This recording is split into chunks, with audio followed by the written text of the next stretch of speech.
Hello po, no? May nagtatanong kagad, may travel allowance ba yung revised K-10 curriculum seminar sa division?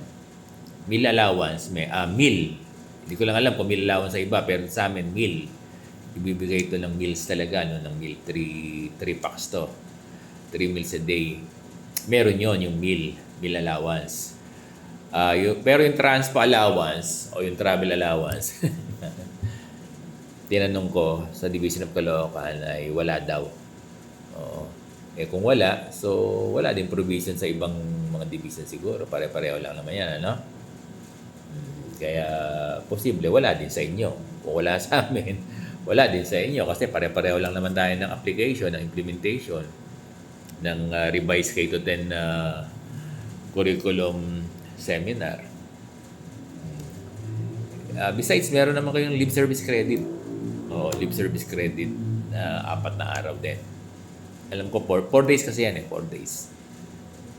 So, kami dito next week, meron na. Mag-start na starting Monday, to my understanding, ano? Magsisimula na yung revised K-10 seminars sa grade 6, sa grade 9, at sa grade 10. Sa grade 6, last page nyo na ito, no? Last page nyo na to. At yung mga speakers dito ay yung mga nag-train sa region ng revised K-10 din. Ano yan? All learning areas yan. Kaya lang grade 6, grade 9, and grade 10.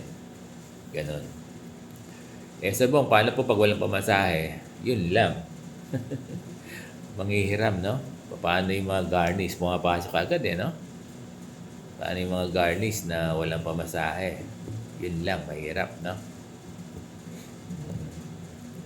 Hindi kasi pwedeng hindi ka attend unless kung reasonable yung hindi nyo pag-attend.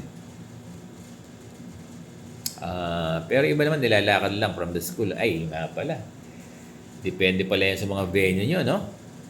Oo. Ang Caloocan kasi venue Alam ko yung mga big school sa North, venue din. Ganun.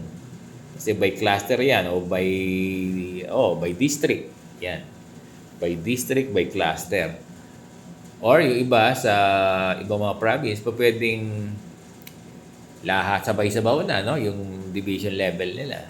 Kukunti lang sila. Ganon. Isang venue lang yung isang division nila kung kukunti lang sila. Ano? Kaya lang, 8 learning areas yan. 8 learning areas, no? Tama ba ako? Yes. So, ganun, ano? Walang travel allowance, walang travel budget.